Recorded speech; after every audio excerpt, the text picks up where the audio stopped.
The tide is out. In the quiet it leaves behind, old things surface, stories that only show themselves when the world goes still.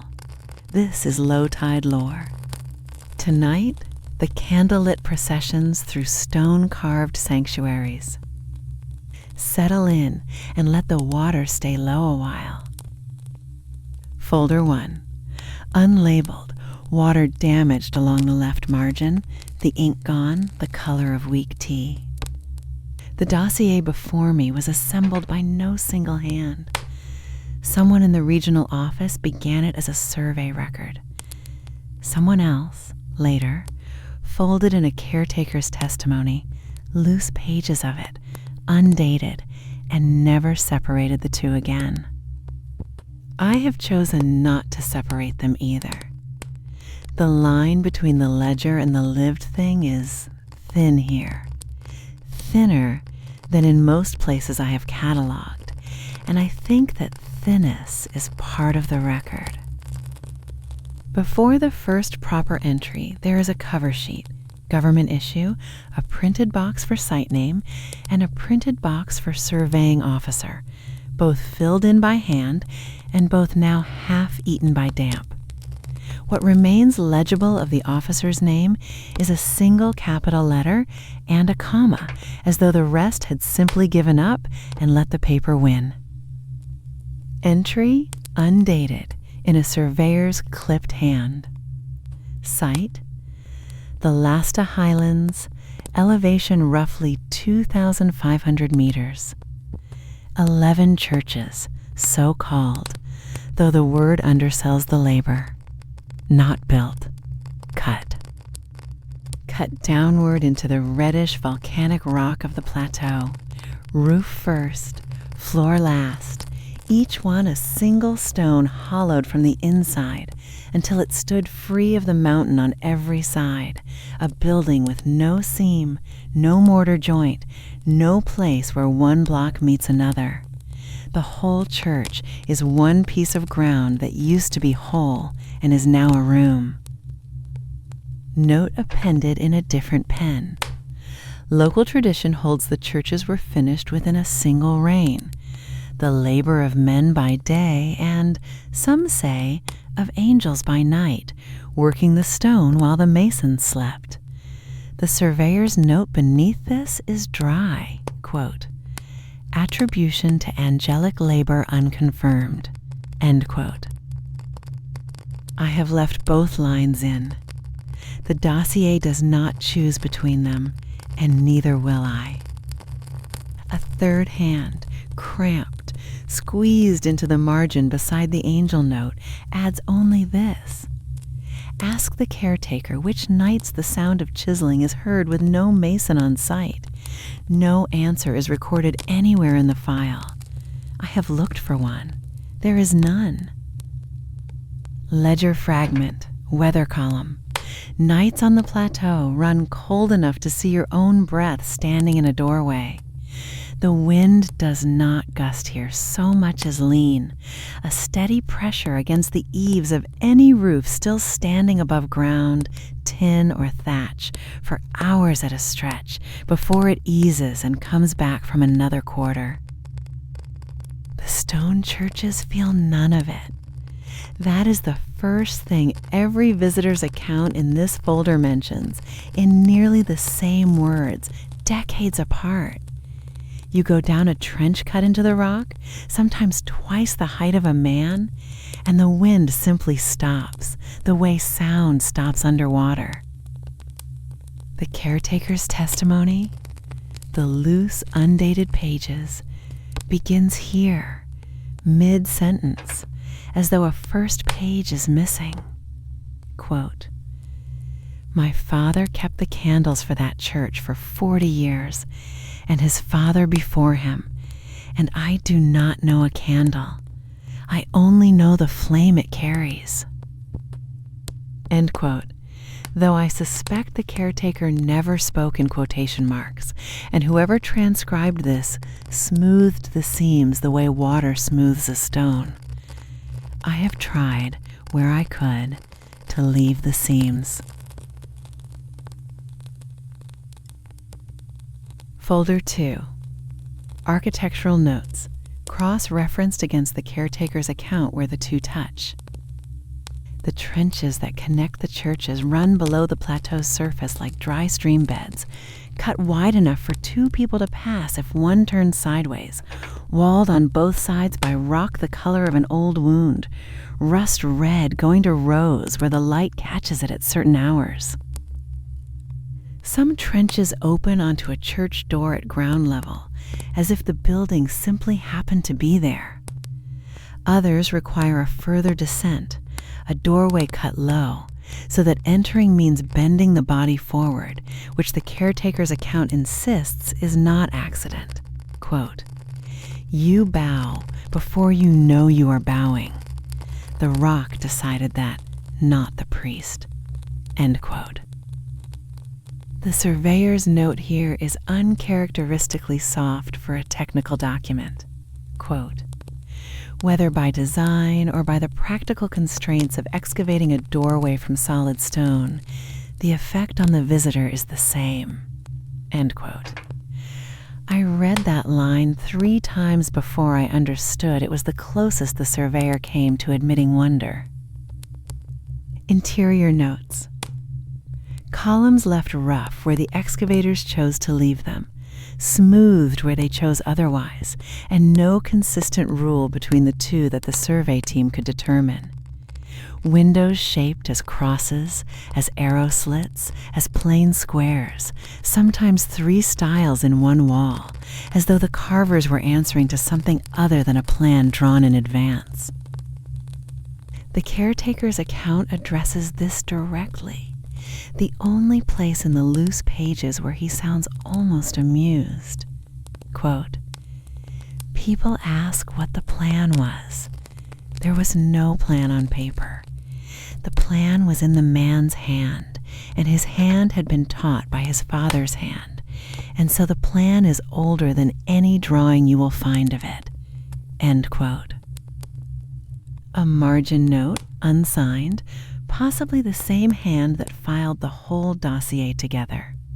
Quote, "Cross-reference with local oral chronicles regarding a king who is said to have wept on seeing the finished work and to have asked that his name be withheld from any single church, so the labor would not be remembered as his alone." End quote. No citation follows. I have found none elsewhere. I record it because the dossier records it, and because it is the kind of detail no surveyor invents. A further structural note, easy to miss, tucked at the bottom of a page otherwise given to measurements. The rock face outside one church bears tool marks running in 2 distinct directions, one set consistent with a chisel worked from above, and one consistent. The surveyor writes carefully, with a chisel worked from below, as though at some point in the excavation the direction of labor reversed itself entirely. No explanation follows. I have sat with that line longer than with almost any other in the file, turning it over the way you turn a stone to see the side that was facing the ground. Folder 3. This is where the dossier stops behaving like a survey and starts behaving like a diary, and I confess I have stopped trying to keep the two apart.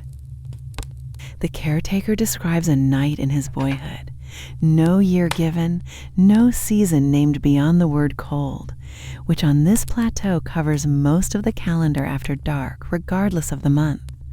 Quote, "My father woke me before light was even a rumor in the sky. He said, 'Tonight the church wants its candles carried, and a boy who wants to understand fire should come and watch it carried.'" End quote. The procession he describes is a vigil kept before a feast, the kind that in this tradition begins in true dark and does not end until the sky over the plateau has gone from black to the deep blue that comes just before any color returns to the world. He remembers the smell of the house before they left it more clearly, he says, than almost anything that came after. Wood smoke folded into the wool of his shawl, the sourness of the fermenting dough his mother had left covered near the hearth, the particular smell of a candle stub warmed in a closed fist to soften the wax before the walk. Quote, "We gathered at the rim of the trench where it meets the open ground above the church, and the wind up there was trying its best to have every candle for itself. My father cupped his hand around the flame before he even lit it, the way you cup water, you mean, to carry a long way." End quote. Quote, he said, "The wind is not your enemy tonight. It only wants what you have. You do not fight it. You turn your back to it and you keep walking." End quote. I have no architectural gloss to add to that line. I include it because it is, in its own plain words, instruction for the whole descent that follows.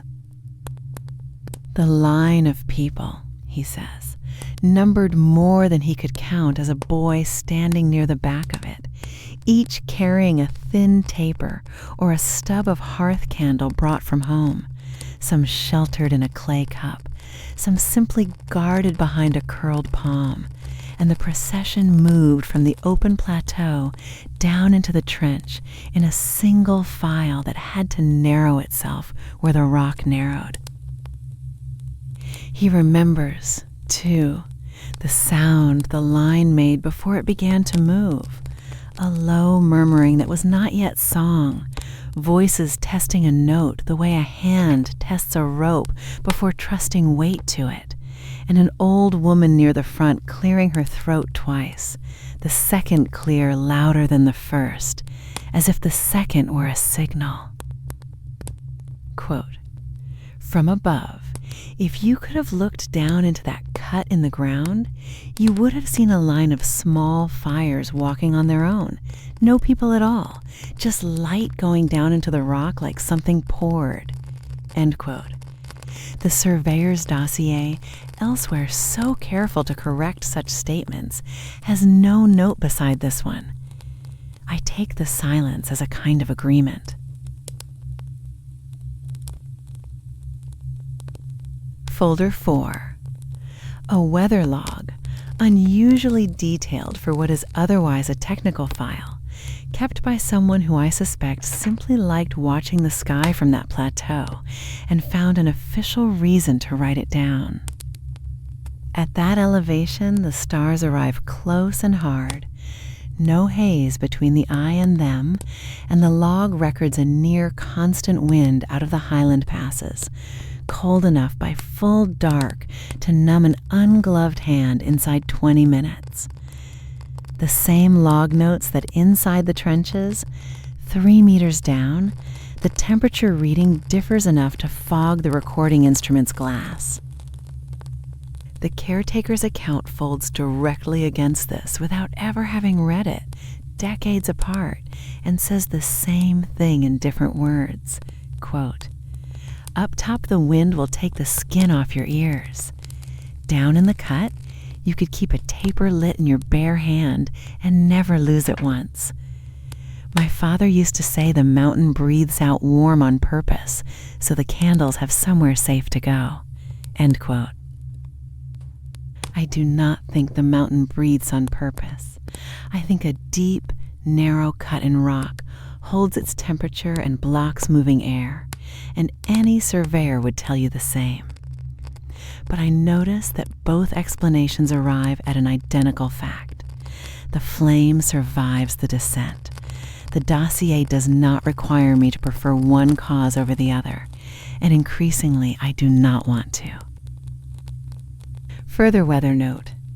Smoke from cooking fires in the small stone and mud houses ringing the churches tends to hang low over the plateau on windless mornings, caught in the folds of the land before it thins. On the mornings after a vigil, the log records, that smoke carries the smell of burned tallow and beeswax laid over the usual smell of dung fire and roasted grain, a smell the log's author calls, in a rare flourish, the smell of a night that has just finished happening.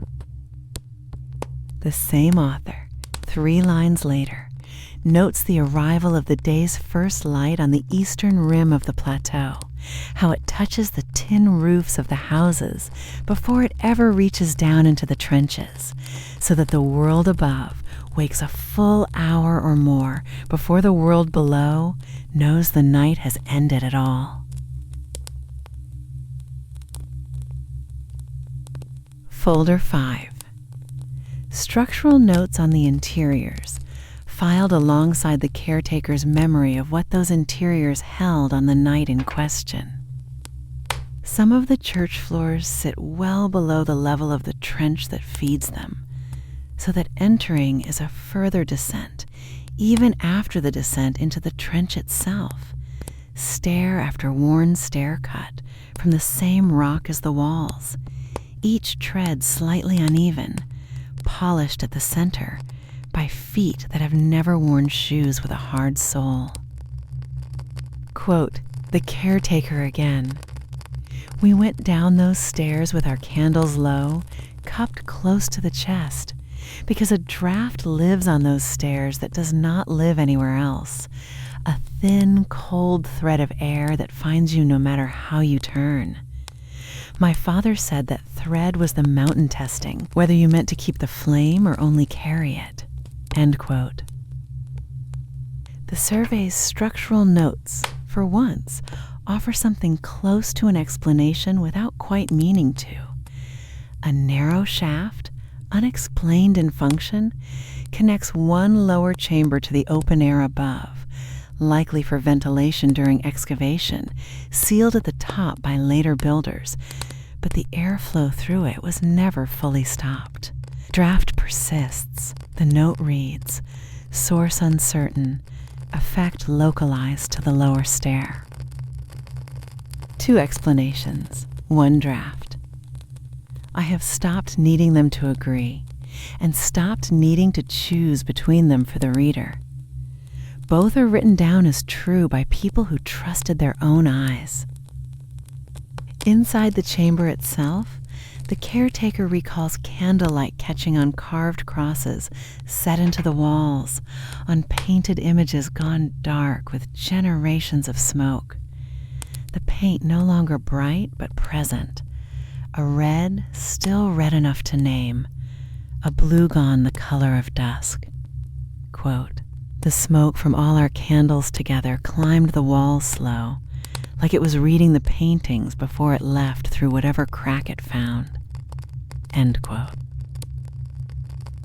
He remembers, too, small things the survey would never think to record.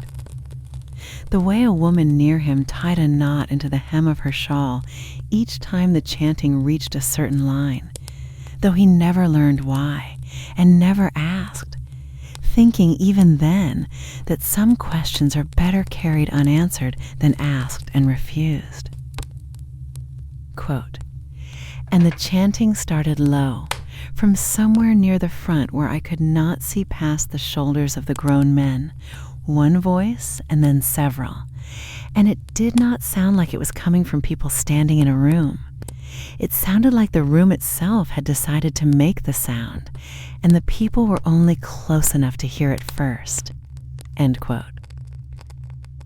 The dossier offers no correction to this passage. I think by folder 5, whoever compiled these pages had stopped expecting one to be necessary.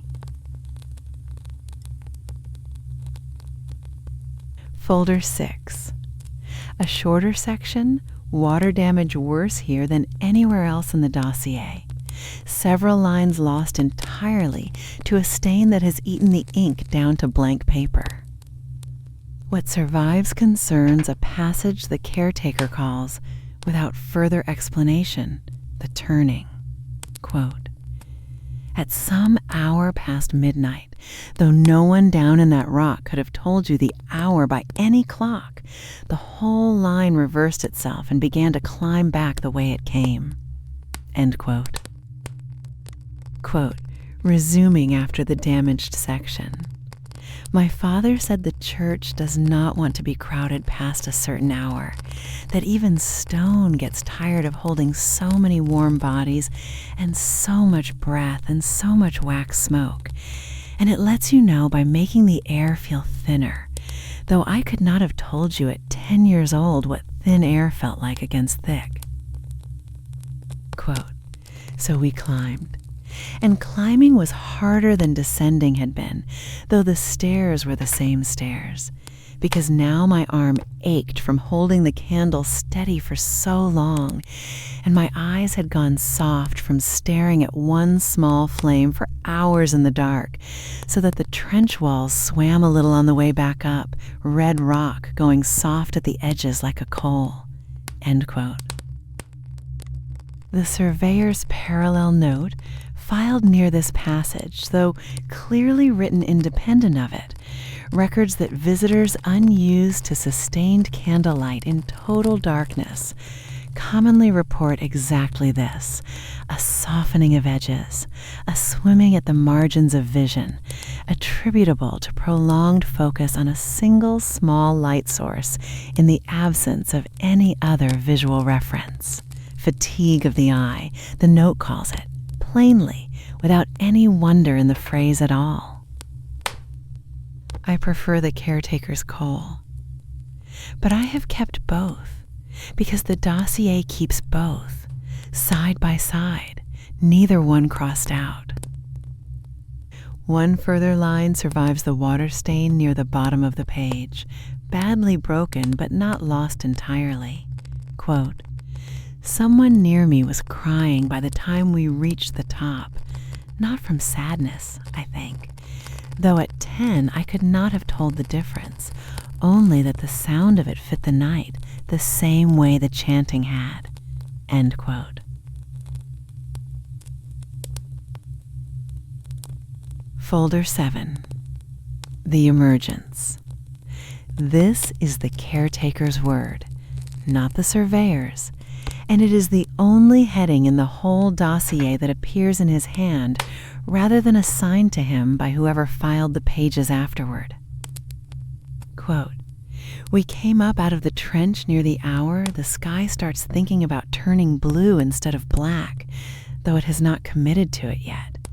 That is the coldest part of the night up on that plateau, colder than true midnight, and the wind was still leaning against everything the way it always does. But we had our candles still. End quote.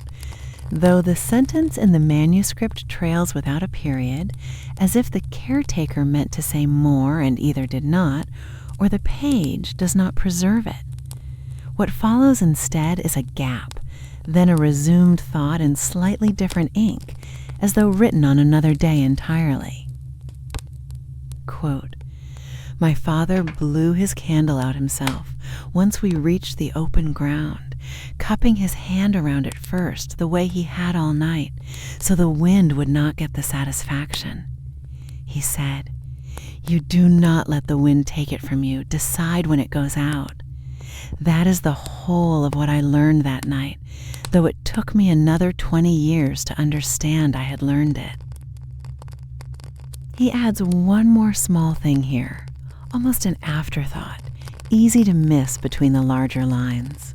Quote, walking home, the houses ahead of us already had smoke rising from the morning fires, thin and straight in the still air, and I remember thinking that smoke did not know what the night had been, and did not need to, and that seemed right to me even then. End quote. End quote. The surveyor's dossier has, at this point, one final annotation, and it is the only place in the whole file where the professional voice cracks entirely into something else. Quote, I did not expect cataloging a rock formation to end up transcribing a father teaching his son how to lose something on his own terms. Filed as is. No correction offered. End quote.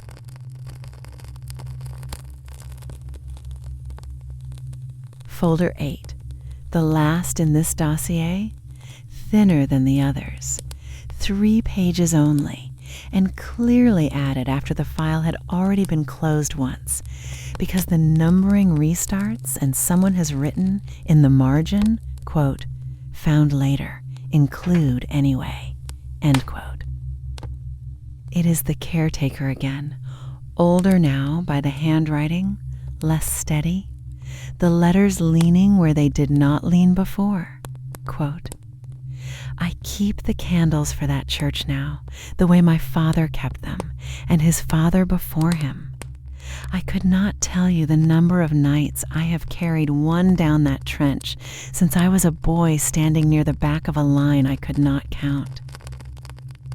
Quote, "What I can tell you is that the wind up on the plateau has not changed in all that time. It still leans on the eaves the same way, still wants what you are carrying the moment you step out into it.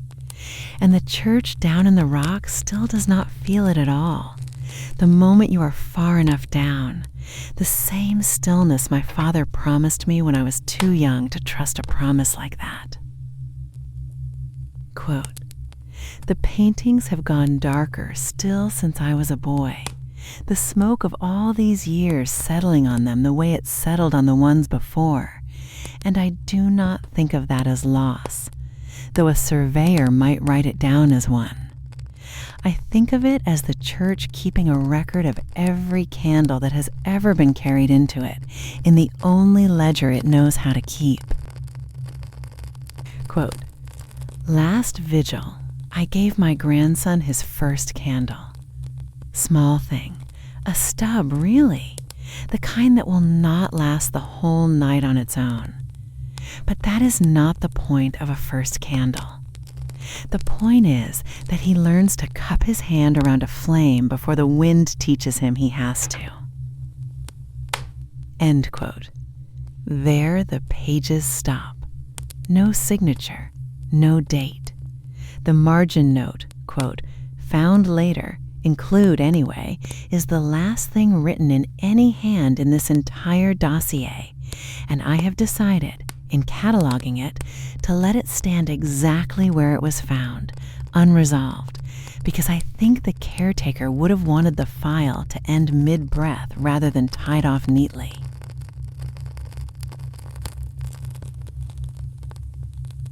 Closing note, mine, not the dossier's. I went back to folder 1 before filing this away. The surveyor's flat opening line about 11 churches cut downward from a single reign, angelic labor unconfirmed.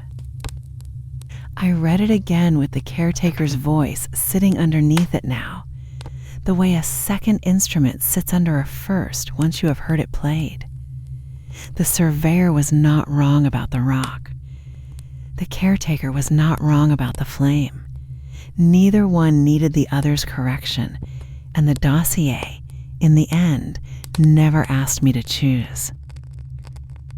I think, too, of the tool marks running 2 directions in the rock outside that one church, the chisel worked from above, answered by a chisel worked from below, and I no longer feel the need to resolve which came first. Some records are complete only when they hold 2 hands at once. Up on that plateau tonight, if the log is any guide, the wind is doing what it always does, leaning against every eave still standing, testing every roof for what it can take. And somewhere below the open ground, in a trench cut the width of 2 shoulders, a line of small fires may be walking down into the rock again, cupped by hands that learned to cup them from other hands, going back further than any single page in this file can reach. Folder 1, final annotation, added just now, in my own hand, beside the surveyor's dry first line. Quote, "A boy was given a candle stub too small to last the night. That was not a flaw in the candle. That was the whole instruction." End quote. Dossier closed, filed as is. The tide is turning now.